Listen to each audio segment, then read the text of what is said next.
पंजाबनामा show ਦੇ ਵਿੱਚ ਤੁਹਾਡਾ ਬਿਲਕੁਲ ਸਵਾਗਤ ਹੈ। ਮੈਂ ਹਾਂ ਗਗਨਦੀਪ ਸਿੰਘ ਅਨੰਦਪੁਰੀ। ਦੋਸਤੋ, ਵਿਚਾਰਾਂ ਦੇ ਸਿਲਸਿਲੇ ਨੂੰ ਸ਼ੁਰੂ ਕਰਨ ਤੋਂ ਪਹਿਲਾਂ ਮੈਂ ਤੁਹਾਨੂੰ ਮਿਲਵਾ ਦਿਆਂ ਸਾਡੇ ਅੱਜ ਦੇ ਮੁੱਖ ਮਹਿਮਾਨ ਡਾਕਟਰ ਖੁਸ਼ਹਾਲ ਸਿੰਘ ਜੀ। ਹਾਂਜੀ, ਸਤਿ ਸ਼੍ਰੀ ਅਕਾਲ ਜੀ। ਵਿਚਾਰਾਂ ਦੇ ਸਿਲਸਿਲੇ ਨੂੰ ਸ਼ੁਰੂ ਕਰਨ ਤੋਂ ਪਹਿਲਾਂ ਜਿਹੜਾ ਆ ਅੱਜ ਦਾ ਮੈਂ ਪਹਿਲਾ ਸਵਾਲ ਪੁੱਛਣਾ ਚਾਹਾਂਗਾ ਡਾਕਟਰ ਸਾਹਿਬ ਤੋਂ ਕਿ ਡਾਕਟਰ ਸਾਹਿਬ, ਜਿਵੇਂ ਕਿ ਕੇਜਰੀਵਾਲ ਸਾਹਿਬ ਤੇ ਚੰਨੀ ਸਾਹਿਬ ਜਿਹੜੇ ਉਹ ਪੰਜਾਬ ਦੀ ਫੇਰੀ 'ਚ ਨੇ ਤੇ ਉਹਨਾਂ ਨੇ ਕਈ ਵੱਡੇ ਵੱਡੇ ਐਲਾਨ ਕੀਤੇ ਨੇ। ਇਹਨਾਂ ਦੀ ਆਪਸੀ ਦੌੜ ਹੈ ਤੇ ਕੋਈ ਜਿਹੜਾ ਆ ਕੇਜਰੀਵਾਲ ਸਾਹਿਬ ਨੇ ਹਰ ਇੱਕ ਮਹਿਲਾ ਦੇ ਜਿਹੜਾ ਆ ਖਾਤਿਆਂ ਦੇ ਵਿੱਚ ਹਜ਼ਾਰ ਰੁਪਏ ਪਾਉਣ ਦੀ ਗੱਲ ਕੀਤੀ ਹੈ। ਇੱਧਰੋਂ ਚੰਨੀ ਸਾਹਿਬ ਜਿਹੜੇ ਨਵੇਂ ਐਲਾਨ ਕਰ ਰਹੇ ਨੇ। ਤੁਸੀਂ ਇਸ ਨੂੰ ਕਿਸ ਨਜ਼ਰੀਏ ਦੇ ਨਾਲ ਦੇਖਦੇ ਹੋ? ਗਗਨਦੀਪ ਸਿੰਘ ਜੀ, ਜਿਸ ਤਰ੍ਹਾਂ ਦੇ ਪੰਜਾਬ ਦੇ ਹਾਲਾਤ ਨੇ, ਕਿਉਂਕਿ ਕਿਸਾਨ ਤੇ ਇਸ ਟਾਈਮ ਦਿੱਲੀ ਬਾਰਡਰਾਂ ਤੇ ਬੈਠਾ ਹੋਇਆ ਹੈ, ਸਾਰੀਆਂ ਸਿਆਸੀ ਪਾਰਟੀਆਂ ਨੂੰ ਐਵੇਂ ਲੱਗਦਾ ਹੈ ਕਿ ਉਹ ਪਤਾ ਨਹੀਂ ਕਿਹੜੇ ਪਾਸੇ ਭੁਗਤਣਾ ਆ। ਹਾਂਜੀ। ਤੇ ਜਿਹੜੇ ਹੋਰ ਵਰਗ ਨੇ ਉਹਨਾਂ ਦੇ ਵਿੱਚੋਂ ਵੋਟ ਬੈਂਕ ਕਿਸ ਤਰ੍ਹਾਂ ਕੈਚ ਕਰਨੀ ਹੈ, ਹਾਂਜੀ, ਉਹਨੂੰ ਆਧਾਰ ਬਣਾ ਕੇ ਕਦੀ ਆਟੋ ਵਾਲਿਆਂ ਨਾਲ ਮੀਟਿੰਗਾਂ ਕੀਤੀਆਂ ਜਾਂਦੀਆਂ, ਕਦੀ ਟੀਚਰਾਂ ਨਾਲ ਮੀਟਿੰਗਾਂ ਹੋ ਰਹੀਆਂ ਨੇ। ਵੱਖ-ਵੱਖ ਸਮਾਜ ਦੇ ਜਿਹੜੇ ਵਰਗ ਨੇ ਉਹਨਾਂ ਨੂੰ ਲੁਭਾਉਣ ਵਾਸਤੇ ਪਹਿਲਾਂ ਅਸੀਂ ਦੇਖਿਆ ਹੀ ਹੈ ਕਿ ਪੋਲੀਟੀਕਲ ਪਾਰਟੀਆਂ ਨੇ ਇਹ ਏਜੰਡਾ ਲੈ ਕੇ ਆਂਦਾ ਕਿ ਕਾਸਟ ਦਾ ਏਜੰਡਾ, ਜਿਹੜਾ ਪੰਜਾਬ 'ਚ ਕਦੀ ਇਲੈਕਸ਼ਨਾਂ ਦੇ ਵਿੱਚ ਕਦੀ ਕਾਸਟ ਏਜੰਡਾ ਨਹੀਂ ਸੀ ਰਹੀ। ਹਾਂਜੀ। ਸਾਡੇ ਪੋਲੀਟੀਕਲ ਪਾਰਟੀਆਂ ਨੇ ਉਹ ਲੈ ਕੇ ਆਂਦਾ। ਹਾਂਜੀ। ਉਹਦੇ ਵਿੱਚ ਵੀ ਜਿਹੜੀ ਸਭ ਤੋਂ ਪਹਿਲ ਜਿਹੜੀ ਆ ਉਹ ਇਹਨਾਂ ਨੇ ਕੀਤੀ, ਆਮ ਆਦਮੀ ਪਾਰਟੀ ਨੇ ਹਰਪਾਲ ਸਿੰਘ ਚੀਮੇ ਨੂੰ ਜਦੋਂ ਵਿਰੋਧੀ ਧਿਰ ਦਾ ਨੇਤਾ ਬਣਾਇਆ। ਹਾਂਜੀ। ਤੇ ਉਹਨਾਂ ਨੇ ਕਿਹਾ ਕਿ ਅਸੀਂ ਦਲਿਤ ਹੋਣ ਕਰਕੇ ਇਹਨਾਂ ਨੂੰ ਜਿਹੜੀ ਪ੍ਰਤੀਨਿਧਤਾ ਦਿੱਤੀ ਹੈ। ਹਾਂਜੀ। ਉਸ ਤੋਂ ਬਾਅਦ ਉਹਨਾਂ ਨੇ ਕਿਹਾ ਅਸੀਂ ਚੀਫ ਮਿਨਿਸਟਰ ਜਿਹੜਾ ਆ, ਇੱਕ ਪਾਰਟੀ ਨੇ ਕਿਹਾ ਕਿ ਡਿਪਟੀ ਚੀਫ ਮਿਨਿਸਟਰ ਅਸੀਂ ਬਣਾਵਾਂਗੇ। ਹਾਂਜੀ। ਤੇ ਉਹ ਏਜੰਡਾ ਨੂੰ ਅਗਾਂਹ ਵੱਧ ਕੇ ਕਾਂਗਰਸ ਨੇ ਉਹਨੂੰ ਅਮਲੀ ਰੂਪ ਵਿੱਚ ਜਿਹੜਾ ਆ ਉਹ ਲਾਗੂ ਕਰਤਾ ਵੀ ਤੁਸੀਂ ਤਾਂ ਬਣਾਓਗੇ, ਅਸੀਂ ਬਣਾ ਰਹੇ ਹਾਂ। ਉਹਨਾਂ ਨੇ ਬਣਾ ਦਿੱਤਾ। ਹਾਂਜੀ। ਹੁਣ ਇਹ ਜਿਹੜੇ ਇੱਕ ਲੱਗੀ ਹੋਈ ਆਪਸੀ ਦੌੜ ਹੈ, ਹਾਂਜੀ, ਇਹਦਾ ਮੁੱਖ ਕਾਰਨ ਤਾਂ ਇਹ ਹੈ ਗਗਨ ਜੀ, ਇੱਥੇ ਜਦੋਂ ਤੱਕ ਜਿਹੜੇ ਇਹ ਚੋਣ ਮਨੋਰਥ ਪੱਤਰ ਨੇ ਉਹ ਕੋਈ ਕਾਨੂੰਨੀ ਜਾਮਾ ਨਹੀਂ ਲੈ ਲੈਂਦੇ, ਹਾਂਜੀ, ਉਦੋਂ ਤੱਕ ਉਹ ਲੋਕਾਂ ਨੂੰ ਠੱਗਣ ਦਾ ਇੱਕ ਵੱਡਾ ਸਾਧਨ ਬਣਦੇ ਆ। ਹਾਂਜੀ। ਇਸ ਤੋਂ ਵੱਡਾ ਕੀ ਸਬੂਤ ਹੈ ਕਿ ਪਿਛਲੇ ਸਮੇਂ ਫਾਰਮ ਭਰਾਏ ਗਏ, ਕਿਸਾਨਾਂ ਨੂੰ ਕਿਹਾ ਗਿਆ ਕਿ ਸਾਰੀ ਕਿਸਾਨੀ ਕਰਜ਼ੇ ਆ ਜਿਹੜੇ ਮਾਫ ਕਰ ਦਿੱਤੇ ਜਾਣਗੇ। ਹਾਂਜੀ। ਫਿਰ 4.5 ਸਾਲ ਜੋ ਹੋਇਆ ਸਾਡੇ ਸਾਰਿਆਂ ਦੇ ਸਾਹਮਣੇ ਹੈ। ਤੇ ਕੋਈ ਵਾਅਦਾ ਇਹ ਨਹੀਂ, ਇਸ ਤੋਂ ਪਹਿਲਾਂ ਜਿਨ੍ਹਾਂ ਨੇ 10 ਸਾਲ ਰਾਜ ਕੀਤਾ ਸੀ ਉਹਨਾਂ ਨੇ ਵੀ ਵਾਅਦੇ ਕੀਤੇ ਸੀ, ਕੋਈ ਵਾਅਦਾ ਉਹਨਾਂ ਨੇ ਨਹੀਂ ਪੁਗਾਇਆ। ਹਾਂਜੀ। ਵਾਅਦਿਆਂ ਦੀ ਲੰਮੀ ਜਿਹੜੀ ਇੱਕ ਲਿਸਟ ਹੈ ਲੋਕਾਂ ਦੇ ਸਾਹਮਣੇ ਹੈ। ਤੇ ਇਸ ਸਮੇਂ ਗਗਨ ਜੀ ਜਿਹੜੀ ਵੱਡੀ ਸਮੱਸਿਆ ਹੈਗੀ ਆ, ਪੰਜਾਬ ਦੇ ਲੋਕਾਂ ਨੂੰ 1000 ਜਾਂ 2000 ਰੁਪਇਆ ਨਹੀਂ ਚਾਹੀਦਾ। ਹਾਂਜੀ। ਚੰਨੀ ਸਾਹਿਬ ਆਪਣੇ ਉਹ ਤਾਂ ਕੇਜਰੀਵਾਲ ਸਾਹਿਬ 1000 ਰੁਪਇਆ ਦੇ ਰਹੇ ਨੇ, ਸੁਖਬੀਰ ਸਿੰਘ ਨੇ 2000 ਐਲਾਨ ਕਰ ਦਿੱਤਾ ਆ। ਹਾਂਜੀ। ਹੋ ਸਕਦਾ ਕਾਂਗਰਸ ਕੱਲ ਨੂੰ 3000 ਕਰ ਦੇ। ਹਾਂਜੀ।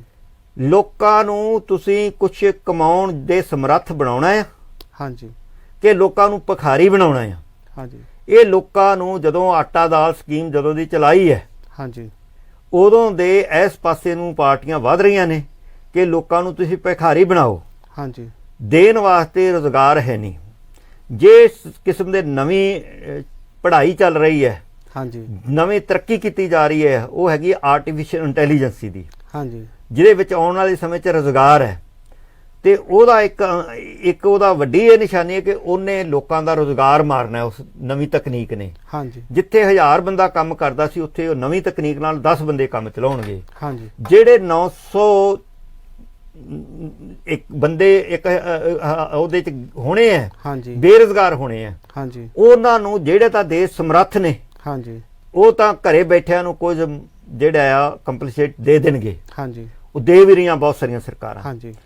ਪਰੰਤੂ ਸਾਡੀ ਜਿਹੜੀ ਆਬਾਦੀ ਹੈ, ਹਾਂਜੀ, ਇੱਥੇ ਪੋਸੀਬਲ ਨਹੀਂ। ਜੇ ਤੁਸੀਂ 2000 4000 ਵੀ ਬੰਦੇ ਨੂੰ ਅੱਜ ਦੇ ਦਿਓ, ਹਾਲਾਂਕਿ ਉਹ ਵੀ ਪੋਸੀਬਲ ਨਹੀਂ ਦੇਸ਼ ਦੇ ਵਿੱਚ। ਹਾਂਜੀ। ਹਾਂਜੀ। ਗਗਨ ਜੀ, 33% ਲੋਕ ਭੁੱਖੇ ਸੌਂਦੇ ਆ ਰਾਤ ਨੂੰ, ਉਹਨਾਂ ਨੂੰ ਰੋਟੀ ਨਹੀਂ ਮਿਲਦੀ। ਹਾਂਜੀ। ਇਸ ਦੇਸ਼ ਦੇ ਵਿੱਚ ਤੁਸੀਂ ਸਾਰਿਆਂ ਨੂੰ 1000 2000 ਰੁਪਈਆ ਦੇ ਦੋਗੇ। ਹਾਂਜੀ। ਇਹ ਪੋਸੀਬਲ ਹੈ ਨਹੀਂਗਾ। ਇਹ ਜੁਮਲਾ ਛੱਡਿਆ ਸੀ ਸਾਡੇ ਪ੍ਰਧਾਨ ਮੰਤਰੀ ਨੇ, ਪ੍ਰਧਾਨ ਸੇਵਕ ਨੇ ਪਿਛਲੀਆਂ ਇਲੈਕਸ਼ਨਾਂ 'ਚ, ਹਾਂਜੀ, ਕਿ ਹਰ ਖਾਤੇ ਦੇ ਵਿੱਚ 15-15 ਲੱਖ ਰੁਪਏ ਪਾ ਦੇਣੇ ਆ। ਹਾਂਜੀ। ਉਹ ਲੋਕ ਵੇਟ ਕਰ ਰਹੇ ਆ 15-15 ਲੱਖ ਦੀ। ਉਸ ਤੋਂ ਬਾਅਦ ਅਮਰਿੰਦਰ ਸਿੰਘ ਨੇ ਜਿਹੜੇ ਵਾਅਦੇ ਕੀਤੇ, ਲੋਕ ਉਹਨਾਂ ਦੀ ਵੇਟ ਕਰ ਰਹੇ ਆ। ਹਾਂਜੀ। ਹਾਂਜੀ। ਤੇ ਕੁਛ ਨਹੀਂ ਬਣਦਾ ਹੈਗਾ। ਇਹ ਆਪਣੇ ਲੋਕਾਂ ਨੂੰ ਹੋਰ ਆਲਸੀ ਬਣਾਉਂਦਾ ਆ। ਹਾਂਜੀ ਲੋਕਾਂ ਦੇ ਅੰਦਰ ਕੁਝ ਕੰਮ ਕਰਨ ਦੀ ਜਿਹੜੀ ਅੰਦਰ ਸਤਿਕਾਰ ਹੁੰਦਾ, ਸਵੈਮਾਨ ਹੁੰਦਾ, ਉਹਨੂੰ ਖਤਮ ਕਰਦਾ ਆ।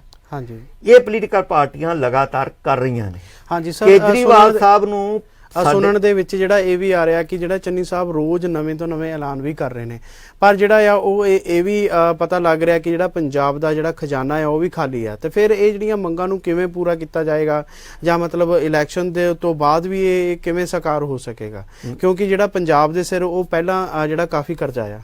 ਗਗਨਜੀਤ ਜੀ, ਸਾਰੇ ਅਸੀਂ ਜਾਣਦੇ ਹਾਂ ਕਿ ਪੰਜਾਬ ਦੇ ਕੋਲ ਅੱਜ ਤਨਖਾਹਾਂ ਦੇਣ ਲਈ ਪੈਸਾ ਹੈ ਨਹੀਂ। ਹਾਂਜੀ, ਸਾਡਾ 92% ਤਨਖਾਹਾਂ ਦੇ ਉੱਤੇ ਖਰਚ ਹੋ ਰਿਹਾ। ਹਾਂਜੀ, ਤੇ ਅਸੀਂ ਡਿਵੈਲਪਮੈਂਟ ਕੀ ਕਰਨੀ ਹੈ? ਤੇ ਇਹ ਜਦੋਂ ਆ ਨਵੇਂ ਹੋਰ ਖਰਚੇ ਆ ਗਏ ਆ, ਇਹਨਾਂ ਨੇ ਕਿਹਾ ਆ ਟੀਚਰਾਂ ਨਾਲ ਵੀ ਕੁਝ ਵਾਅਦੇ ਕੀਤੇ ਆ। ਹਾਂਜੀ, ਕੁਝ ਇਸ ਤਰ੍ਹਾਂ ਦੇ ਵੋਟ ਲਵਾਊ ਵਾਅਦੇ ਆ ਜਿਹੜੇ ਉਹ ਕੀਤੇ ਜਾ ਰਹੇ ਆ, ਲਗਾਤਾਰ ਸਾਰੀਆਂ ਪਾਰਟੀਆਂ ਕਰ ਰਹੀਆਂ ਨੇ। ਹਾਂਜੀ, ਚੰਨੀ ਸਾਹਿਬ ਦੀ ਵੀ ਮਜਬੂਰੀ ਹੈ ਕਿਉਂਕਿ 4.5 ਸਾਲ ਕਾਂਗਰਸ ਦੀ ਸਰਕਾਰ ਚੱਲੀ ਹੈ। ਹਾਂਜੀ, ਤੇ ਲੋਕਾਂ ਨੂੰ ਕੁਝ ਦੱਸਣ ਲਈ ਸਰਕਾਰ ਦਾ ਪੋਜ਼ਿਟਿਵ ਹੈ ਨਹੀਂ। ਹਾਂਜੀ, ਇਸ ਕਰਕੇ ਲਾਰਿਆਂ ਦੇ ਆਧਾਰ ਤੇ ਜਿਹੜੇ ਵਾਅਦੇ ਆ, ਉਹਨਾਂ ਨੂੰ ਲੱਗਦਾ ਕਿ ਜਿਹੜਾ ਮਹੀਨੇ ਡੇਢ ਮਹੀਨੇ ਦਾ ਸਮਾਂ ਰਹਿੰਦਾ ਆ, ਹਾਂਜੀ, ਇਹਦੇ ਵਿੱਚ ਕੋਈ ਜਿਹੜੀ ਕਾਗਜ਼ੀ ਕਾਰਵਾਈ ਉਹ ਨੋਟੀਫਿਕੇਸ਼ਨ ਜਾਰੀ ਕਰ ਰਹੇ ਨੇ, ਉਹ ਕਰ ਸਕਦੇ ਆ। ਉਹ ਤਾਂ ਸਰਕਾਰ ਕੋਲ ਹੈਗੀ ਆ, ਮਤਲਬ ਪਾਵਰ ਹੈ।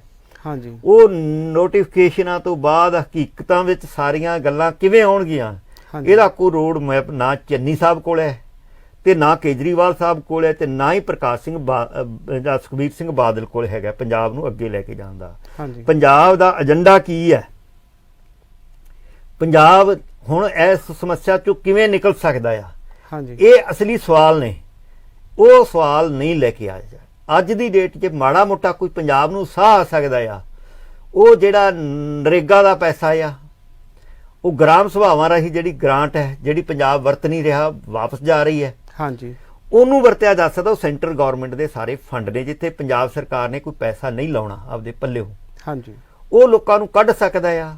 ਉਹਦੇ ਵਾਸਤੇ ਗ੍ਰਾਮ ਸਭਾਵਾਂ ਕਰਨੀਆਂ ਪੈਣਗੀਆਂ। ਜੇ ਗ੍ਰਾਮ ਸਭਾਵਾਂ ਕਰਦੇ ਹੈ ਤੇ ਲੋਕ ਇਲਾਕੇ ਦੇ ਐਮਐਲਏ ਨੂੰ ਕਿਵੇਂ ਉਹਨਾਂ ਦੇ ਗਲਾਂ 'ਚ ਹਾਰ ਪਾਉਣਗੇ?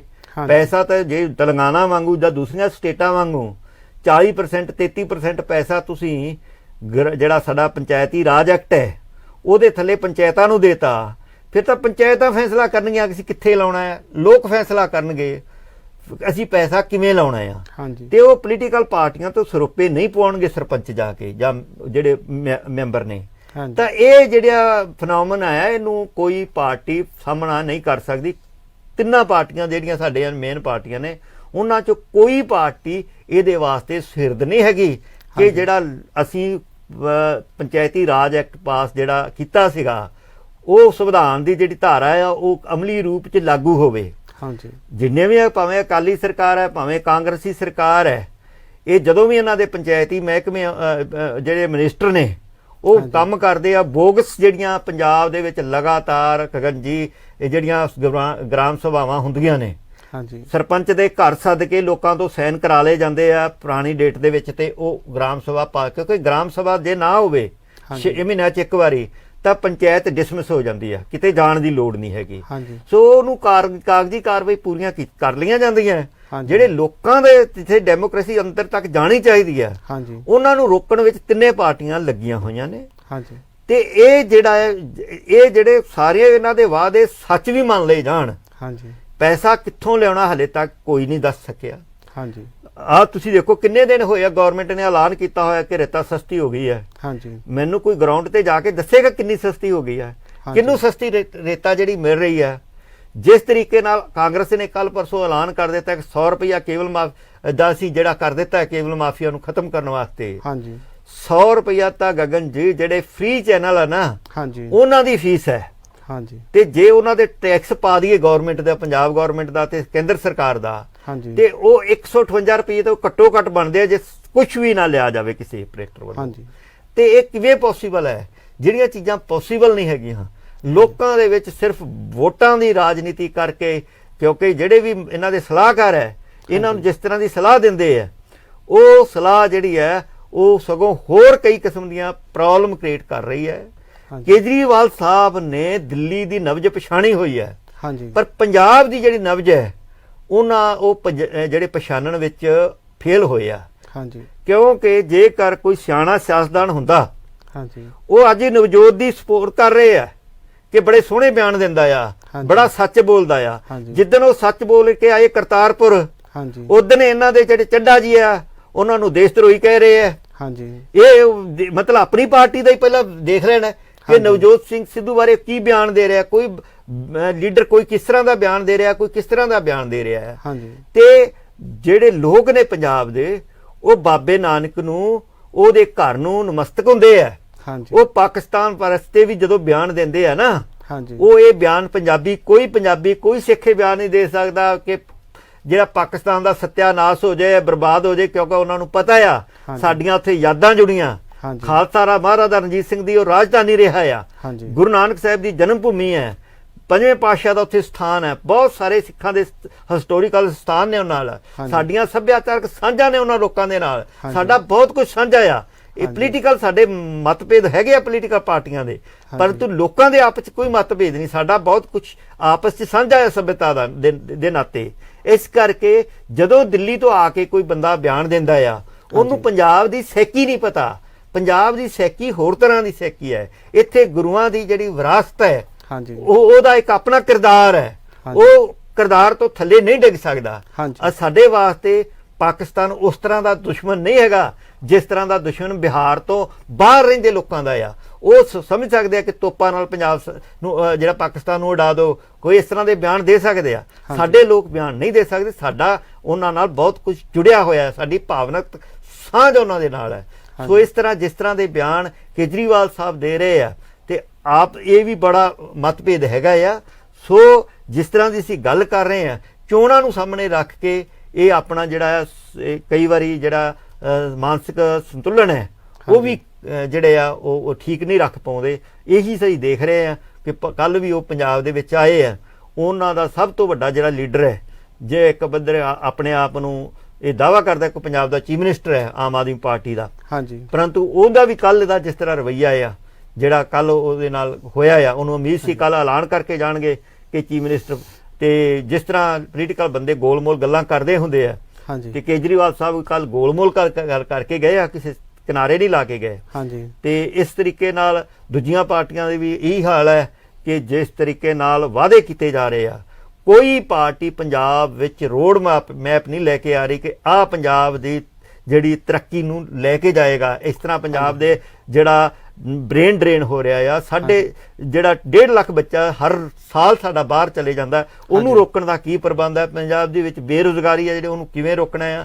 ਲੋਕਾਂ ਦੇ ਚੁੱਲ੍ਹੇ ਕਿਵੇਂ ਬਲਦੇ ਰੱਖਣੇ ਆ?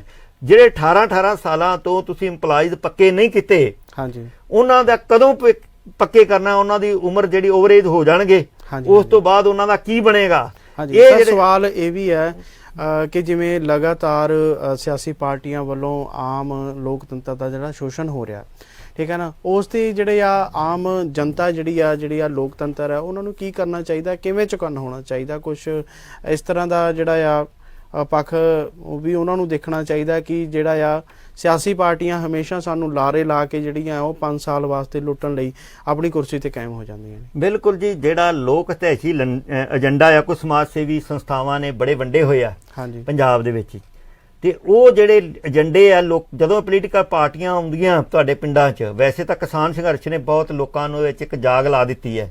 ਹੁਣ ਲੋਕ ਇਹਨਾਂ ਤੋਂ ਡਰਦੇ ਨਹੀਂ। ਪਹਿਲਾਂ ਲੋਕ ਇਹਨਾਂ ਦੇ ਵਾਸਤੇ ਹਾਰ ਲੈ ਕੇ ਖੜਦੇ ਹੁੰਦੇ ਸੀ। ਘਰਾਂ ਦੇ ਵਿੱਚ ਜਦੋਂ ਅਸੀਂ ਜਾਂਦੇ ਸੀ, ਲੋਕਾਂ ਨੇ ਫੋਟੋਆਂ ਲਾਈਆਂ ਹੁੰਦੀਆਂ ਸੀ ਮਿਨਿਸਟਰਾਂ ਦੀਆਂ, ਕਿਸੇ ਨੇ ਸੁਖਬੀਰ ਬਾਦਲ ਦੇ ਨਾਲ, ਕਿਸੇ ਨੇ ਅਮਰਿੰਦਰ ਸਿੰਘ ਦੇ ਨਾਲ। ਘਰ ਦੇ ਡਰਾਇੰਗ ਰੂਮਾਂ ਦੇ ਵਿੱਚ ਪੋਲੀਟੀਕਲ ਬੰਦਿਆਂ ਦੀਆਂ ਫੋਟੋਆਂ ਸੀਗੀਆਂ ਨਾਲ ਲਾਈਆਂ, ਤੇ ਫਖਰ ਮਹਿਸੂਸ ਕਰਦੇ ਸੀਗਾ। ਕਿਸਾਨ ਸੰਘਰਸ਼ ਨੇ ਉਲਟਾ ਕਰ ਦਿੱਤਾ ਆ, ਜਿਨ੍ਹਾਂ ਨੇ ਟੰਗੀਆਂ ਸੀ ਲਾ ਦਿੱਤੀਆਂ ਨੇ, ਲੋਕ ਨਫ਼ਰਤ ਕਰਨ ਲੱਗ ਗਏ ਆ। ਲੋਕ ਹੁਣ ਪੋਲੀਟੀਕਲ ਬੰਦਿਆਂ ਤੋਂ ਡਰਦੇ ਨਹੀਂ, ਇਹਨਾਂ ਨੂੰ ਸਵਾਲ ਪੁੱਛਦੇ ਆ। ਤੇ ਹੁਣ ਪੋਲੀਟੀਕਲ ਬੰਦੇ ਲੋਕਾਂ ਤੋਂ ਡਰਦੇ ਆ, ਲੀਡਰ ਲੋਕਾਂ ਤੋਂ ਡਰਦੇ ਆ। ਹਾਂਜੀ ਸਰ, ਜੇ ਗੱਲ ਕਰੀਏ ਕਿ ਜਿਵੇਂ ਹੁਣ ਚੋਣਾਂ ਦਾ ਵੀ ਜਿਹੜਾ ਸਮਾਂ ਨੇੜੇ ਆਉਂਦਾ ਜਾ ਰਿਹਾ ਹੈ, ਤੇ ਹਰੇਕ ਪਾਰਟੀ ਜਿਹੜੀ ਉਹ ਆਪਣੇ ਦਬਦਬਾ ਵੀ ਬਣਾਉਣਾ ਚਾਹੁੰਦੀ ਹੈ, ਕਿਤੇ ਐਲਾਨ ਕਰਦੀਆਂ ਨੇ, ਕਿਤੇ ਦੂਸਰੀ ਪਾਰਟੀ ਦੀਆਂ ਨਿਖੇਧੀਆਂ ਵੀ ਕਰਦੀਆਂ ਨੇ, ਪਰ ਉਹਨਾਂ ਰੈਲੀਆਂ ਦੇ ਵਿੱਚ, ਉਹਨਾਂ ਮੀਟਿੰਗਾਂ ਦੇ ਵਿੱਚ ਵੀ ਕਾਫੀ ਜਿਹੜਾ ਭਰਮਾ ਹੁੰਗਾਰਾ ਦੇਖਣ ਨੂੰ ਮਿਲਦਾ ਹੈ।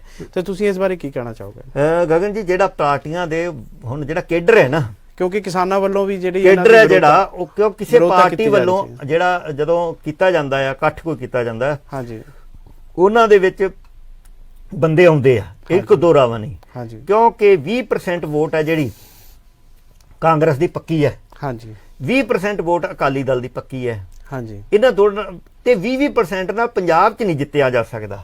ਹਾਂਜੀ ਜਿਹੜੀ ਦੂਸਰੀ ਵੋਟ ਫਲੋਟਿੰਗ ਵੋਟ ਹੈ ਉਹਦੀ ਵੱਡੀ ਗਿਣਤੀ ਹੈ ਹਾਂਜੀ ਤੇ ਫਲੋਟਿੰਗ ਵੋਟ ਨੇ ਫੈਸਲਾ ਕਰਨਾ ਆ ਕਿ ਕਿੰਨੇ ਜਿੱਤਣਾ ਤੇ ਕਿੰਨੇ ਹਾਰਨਾ ਆ। ਹਾਂਜੀ ਸੋ ਉਹ ਜਿਹੜਾ ਵੋਟ ਹੈਗੀ ਆ ਉਹ ਅੱਜ ਜਾਗਰਤ ਹੋ ਚੁੱਕੀ ਹੈ। ਹਾਂਜੀ। ਜਿਹੜੇ ਪੱਕੇ ਕਾਂਗਰਸੀ ਆ ਉਹਨਾਂ ਨੇ ਤਾਂ ਵੋਟਾਂ ਉੱਥੇ ਪਾਉਣੀਆਂ ਜਿੱਥੇ ਪਾਉਂਦੇ ਆ ਰਹੇ। ਇਸੇ ਤਰ੍ਹਾਂ ਅਕਾਲੀ ਦਲ ਨੂੰ ਜਿਹੜੇ ਪਾਉਂਦੇ ਆ ਰਹੇ ਉਹਨਾਂ ਪਾਉਣੀਆਂ ਨੇ। ਹਾਂਜੀ। ਉਹਨਾਂ ਨੂੰ ਤੇ ਕੋਈ ਮਤਲਬ ਨਹੀਂ ਹੈਗਾ, ਉਹ ਤੇ ਪੱਕੇ ਉਹਨਾਂ ਨਾਲ ਜੁੜੇ ਹੋਏ ਆ, ਉਹਨਾਂ ਦੇ ਇੰਟਰਸਟ ਜੁੜੇ ਹੋਏ ਆ। ਮੰਨ ਲਓ ਕੋਈ ਠੇਕੇਦਾਰ ਆ, ਸਾਰਾ ਕੁਝ ਉਹ ਪਹਿਲਾਂ ਆਲਰੇਡੀ ਸੈੱਟ ਹੈਗਾ ਆ। ਹਾਂਜੀ ਹੁਣ ਜਿਹੜਾ ਫੈਸਲਾ ਹੋਣਾ ਆ, ਲੋਕ ਜਦੋਂ ਇਹਨਾਂ ਲੋਕਾਂ ਤੋਂ ਪੁੱਛਣਾ ਚਾਹੀਦਾ ਕਿ ਪੰਚਾਇਤੀ ਰਾਜ ਐਕਟ ਨੂੰ ਤੁਸੀਂ ਲਾਗੂ ਕਰੋਗੇ ਹਾਂਜੀ ਜਿਵੇਂ ਤੇਲੰਗਾਨਾ ਤੇ ਹੋਰ ਸਟੇਟਾਂ ਨੇ ਲਾਗੂ ਕੀਤਾ ਆ, ਹਾਂਜੀ ਇਹ ਲਾਗੂ ਕਰੋਗੇ। ਪੰਜਾਬ ਦਾ ਇਸ ਟਾਈਮ ਜੇ ਪੰਜਾਬ ਨੂੰ, ਮੈਂ ਨਹੀਂ ਕਹਿੰਦਾ ਪੰਜਾਬ ਦੀਆਂ ਸਮੁੱਚੀਆਂ ਜਿਹੜੀਆਂ ਸਮੱਸਿਆਵਾਂ ਨੇ ਉਹਨਾਂ ਦਾ ਕੋਈ ਇਲਾਜ ਹੈਗਾ ਸਾਡੇ ਕੋਲ, ਹਾਂਜੀ ਪਰੰਤੂ ਪੰਜਾਬ ਨਾਲ ਸਾਹ ਲੈਣ ਵਾਸਤੇ, ਹਾਂਜੀ ਉਹਦੇ ਸਾਹ ਰੱਖ ਜਿਉਂਦੀ ਰੱਖਣ ਵਾਸਤੇ ਘੱਟੋ ਘੱਟ ਪੰਚਾਇਤੀ ਰਾਜ ਐਕਟ ਨੂੰ ਜਿਉਂਦਾ ਕਰ ਲੈਣਾ ਚਾਹੀਦਾ ਹੈ। ਹਾਂਜੀ ਉਹਦੇ ਵਿੱਚ ਤੁਸੀਂ ਆਪਣੇ ਜਿਹੜੀਆਂ ਪੰਚਾਇਤਾਂ ਨੇ ਇਹਨਾਂ ਦੇ ਵਿੱਚੋਂ ਪੋਲੀਟੀਕਲ ਪਾਰਟੀਆਂ ਨੂੰ ਬਾਹਰ ਕੱਢ ਦਿਓ। ਹਾਂਜੀ ਇਹ ਪੰਚਾਇਤਾਂ ਪਿੰਡਾਂ ਦੀਆਂ ਹੋ ਜਾਣ, ਹਾਂਜੀ ਇਹ ਲੋਕਾਂ ਦੀਆਂ ਹੋ ਜਾਣ, ਨਗਰਪਾਲਿਕਾਂ, ਤੇ ਲੋਕ ਇਹ ਬਚ ਜਾਣਗੇ ਲੋਕ। ਹਾਂਜੀ ਕਿਉਂਕਿ ਜਦੋਂ ਸਮਾਜ ਸੇਵੀ ਲੋਕ ਉੱਥੇ ਆਉਣਗੇ ਤੇ ਅੱਜ ਦੀ ਡੇਟ ਵਿੱਚ ਗਗਨਦੀਪ ਜੀ ਪ੍ਰੋਬਲਮ ਸਭ ਤੋਂ ਵੱਡੀ ਇਹ ਹੈ ਕਿ ਲੋਕ ਪੈਸਾ ਫੰਡ ਦੇ ਕੇ ਇਹਨਾਂ ਨੂੰ ਨਹੀਂ ਜਿਤਾਉਂਦੇ। ਹਾਂਜੀ ਇਹ ਕਾਰਪੋਰੇਟ ਘਰਾਣੇ ਇਹਨਾਂ ਨੂੰ ਫਾਈਨੈਂਸ ਕਰਦੇ ਆ ਤੇ ਜਦੋਂ ਕਾਰਪੋਰੇਟ ਘਰਾਣੇ ਜਿਨ੍ਹਾਂ ਪਾਰਟੀਆਂ ਨੂੰ ਫਾਈਨੈਂਸ ਕਰਦੇ ਆ ਉਹਨਾਂ ਦੇ ਲਾਇਲ ਹੁੰਦੇ ਅੱਗੇ ਜਾ ਕੇ, ਹਾਂਜੀ। ਇਹ ਲੋਕਾਂ ਦੇ ਲਾਇਲ ਨਹੀਂ ਰਹੇ। ਜਦੋਂ ਲੋਕਾਂ ਦਾ ਚੰਦਾ ਲੈ ਕੇ ਇਲੈਕਸ਼ਨਾਂ ਲੜਦੇ ਸੀ ਉਹ ਲੋਕਾਂ ਨੂੰ ਦੀ ਜਵਾਬਦੇਹੀ ਸੀ ਇਹਨਾਂ ਪਾਰਟੀਆਂ ਦੀ। ਹਾਂਜੀ। ਤੇ ਪਿਛਲੇ 3 ਦਹਾਕਿਆਂ ਤੋਂ ਇਹ ਪਾਰਟੀਆਂ ਹੁਣ ਲੋਕਾਂ ਦੀਆਂ ਪਾਰਟੀਆਂ ਨਹੀਂ ਰਹੀਆਂ। ਕੋਈ ਰਿਪੋਰਟ ਤੁਹਾਡੇ ਕੋਲ ਨਹੀਂ ਜੇ ਲੋਕਾਂ ਤੋਂ ਫੰਡ ਲੈਂਦੇ ਹੋਣ। ਨਹੀਂ, ਇਹ ਵੱਡੇ ਘਰਾਣਿਆਂ ਤੋਂ ਫੰਡ ਲੈਂਦੇ ਆ। ਉਹਨਾਂ ਵਾਸਤੇ ਫਿਰ ਅਸੀਂ ਦੇਖਿਆ ਪਿਛਲੇ ਸਮੇਂ ਵਿੱਚ ਕੁਝ ਚੈਨਲਾਂ ਨੇ ਕੰਮ ਕੀਤਾ ਆ। ਹਾਂਜੀ। ਇਹ ਉਹਨਾਂ ਪੈਸੇ ਲੈ ਕੇ ਸਵਾਲ ਨਾ ਪੁੱਛਣ ਦੇ ਵੀ ਪੈਸੇ ਲੈਂਦੇ ਆ ਹਾਂਜੀ ਤੇ ਪੁੱਛਣ ਦੇ ਵੀ ਪੈਸੇ ਲੈਂਦੇ ਆ। ਤੇ ਜਦੋਂ ਲੋਕਾਂ ਤੁਹਾਡੇ ਨੁਮਾਇੰਦੇ ਹੀ ਨਾ ਰਹੇ, ਉਹ ਨੁਮਾਇੰਦੇ ਕਾਰਪੋਰੇਟ ਘਰਾਣਿਆਂ ਦੇ ਬਣ ਜਾਣਗੇ ਤੇ ਤੁਹਾਡੀਆਂ ਮੰਗਾਂ ਕੌਣ, ਉੱਥੇ ਤੁਹਾਡੇ ਮਸਲੇ ਕੌਣ ਲੈ ਕੇ ਜਾਏਗਾ? ਇਸੇ ਕਰਕੇ ਪੰਜਾਬ ਦੇ ਵਿੱਚ ਜਿਹੜੇ ਪਿਛਲੇ 3 ਦਹਾਕਿਆਂ ਦੇ ਹੋ ਚੱਲੇ ਆ, 3 ਦਹਾਕਿਆਂ ਤੋਂ ਪੰਚਾਇਤੀ ਰਾਜ ਐਕਟ ਲਾਗੂ ਨਹੀਂ ਹੋਇਆ। ਹਾਂਜੀ 29 ਮਹਿਕਮੇ ਪੰਚਾਇਤਾਂ ਨੂੰ ਦੇਣੇ ਸੀ ਗਵਰਨਮੈਂਟ ਨੇ ਤੇ ਉਹ ਮਹਿਕਮੇ ਪੰਚਾਇਤ, ਇੱਕ ਮਹਿਕਮਾ ਵੀ ਪੰਚਾਇਤ ਨੂੰ ਨਹੀਂ ਦਿੱਤਾ ਗਿਆ ਉਹਨਾਂ ਦੇ ਵਿੱਚੋਂ। ਤੇ ਇਹ ਭਾਰਤੀ ਸੰਵਿਧਾਨ ਨੇ ਦਿੱਤਾ ਹੋਇਆ, ਜਿਹੜਾ ਭਾਰਤੀ ਸੰਵਿਧਾਨ ਦਾ ਦਿੱਤਾ ਹੋਇਆ ਹੱਕ ਹੈ, ਉਹ ਸਾਡੀਆਂ ਜਿਹੜੀਆਂ ਗਵਰਨਮੈਂਟਾਂ ਨੇ ਉਹ ਲਾਗੂ ਕਰਨ ਲਈ ਤਿਆਰ ਨਹੀਂ ਹੈਗੀਆਂ। ਹਾਂਜੀ। ਤੇ ਨਾ ਹੀ ਕੋਈ ਕਿਸੇ ਪੋਲੀਟੀਕਲ ਪਾਰਟੀ ਦਾ ਏਜੰਡਾ ਆ। ਹਾਂਜੀ ਪੋਲੀਟੀਕਲ ਪਾਰਟੀਆਂ ਕਹਿੰਦੇ ਆ ਫਲਾਣਾ ਬਦਲ ਜਾਏ, ਉਹਦੀ ਸੀਟ ਮੈਨੂੰ ਮਿਲ ਜਾਏ, ਉਹ ਜੋ ਕਰਦਾ ਫਿਰ ਮੈਂ ਆਪਣੀ ਮਰਜ਼ੀ ਕਰਾਂ। ਇਹੀ ਸਾਰਾ ਕੁਝ ਤਿੰਨੇ ਪਾਰਟੀਆਂ ਉੱਤਰ ਕਾਟੋ ਮੈਂ ਚੜਾਂ ਵਾਲੀ ਜਿਹੜੀ ਪ੍ਰਵਿਰਤੀ ਹੈ ਇਹ ਹੋਈ ਹੈ। ਉਹ ਜਿਹੜੇ ਗੱਫੇ ਪਹਿਲਾਂ ਕਾਂਗਰਸੀ ਖਾਂਦੇ ਸੀਗੇ ਉਹ ਅਕਾਲੀ ਦਲ ਜਾਂ ਆਪ ਵਾਲੇ ਖਾਣ ਲਈ ਤਿਆਰ ਨੇ। ਲੋਕਾਂ ਦੇ ਮਸਲੇ ਜਿਹੜੇ ਆ ਜਿਨ੍ਹਾਂ ਨਾਲ ਲੋਕਾਂ ਦੀ ਜ਼ਿੰਦਗੀ ਜੁੜੀ ਹੋਈ ਆ ਉਹਨਾਂ ਵਾਸਤੇ ਸੋਚਣਾ ਉਹ ਲੋਕਾਂ ਨੇ ਛੱਡ ਦਿੱਤਾ। ਸਾਨੂੰ ਹੀ ਸੋਚਣਾ ਪਏਗਾ, ਆਮ ਲੋਕਾਂ ਨੂੰ ਸੋਚਣਾ ਪਏਗਾ। ਆਮ ਲੋਕਾਂ ਦੇ ਵਿੱਚ ਇੱਕ ਰੁਝਾਨ ਆਇਆ ਹੋਇਆ ਹੈ, ਬੜੀ ਜਾਗਰਤੀ ਆਈ ਹੋਈ ਹੈ। ਘੱਟੋ ਘੱਟ ਪੰਜਾਬ ਵਿੱਚ ਤਾਂ ਇਹ ਫਨੋਮਨਾ ਬੜਾ ਜਿਹੜਾ ਤੇਜ਼ੀ ਨਾਲ ਵਿਕਾਸ ਕਰ ਰਿਹਾ ਹੈ ਤੇ ਮੈਨੂੰ ਉਮੀਦ ਹੈ ਕਿ ਹੁਣ ਵਾਲੇ ਜਿਹੜੇ ਇਲੈਕਸ਼ਨ ਨੇ ਪਿਛਲੇ ਇਲੈਕਸ਼ਨਾਂ ਵਰਗੇ ਨਹੀਂ ਹੋਣਗੇ। ਇਹ ਨਾਰਮਲ ਹਾਲਾਤਾਂ ਵਿੱਚ ਇਲੈਕਸ਼ਨ ਨਹੀਂ ਹੋ ਰਹੇ। ਇਹਦੇ ਵਿੱਚ ਜਿਹੜੇ ਰਿਜ਼ਲਟ ਆਉਣਗੇ ਉਹ ਵੀ ਬੜੇ ਹੈਰਾਨੀਜਨਕ ਹੋਣਗੇ ਤੇ ਨਵੇਂ ਬੰਦੇ ਹੋਣਗੇ ਤੇ ਪੁਰਾਣੀਆਂ ਕਈ ਮਿੱਥਾਂ ਟੁੱਟਣਗੀਆਂ। ਹਾਂਜੀ ਜਿਹੜੀਆਂ ਕਈ ਦਹਾਕਿਆਂ ਤੋਂ ਮਿੱਥਾਂ ਚੱਲਦੀਆਂ ਆ ਰਹੀਆਂ ਨੇ ਉਹ ਵੀ ਮਿੱਥਾਂ ਜਿਹੜੀਆਂ ਨੇ ਉਹ ਹੁਣ ਖਤਮ ਹੋ ਜਾਣਗੀਆਂ। ਠੀਕ ਹੈ ਜੀ, ਬਹੁਤ ਬਹੁਤ ਧੰਨਵਾਦ। ਤੁਸੀਂ ਆਪਣੇ ਜਿਹੜੇ ਵਡਮੁੱਲੇ ਵਿਚਾਰ ਦਿੱਤੇ ਨੇ ਤੇ ਹੁਣ ਸ਼ੋਅ ਦਾ ਸਮਾਂ ਇੱਥੇ ਸਮਾਪਤ ਹੁੰਦਾ ਹੈ ਤੇ ਨਵੀਆਂ ਮੁੜ ਵਿਚਾਰਾਂ ਲੈ ਕੇ ਫਿਰ ਤੋਂ ਹਾਜ਼ਰ ਹੋਵਾਂਗੇ। ਮੈਨੂੰ ਦਿਓ ਇਜਾਜ਼ਤ। ਸਤਿ ਸ਼੍ਰੀ ਅਕਾਲ।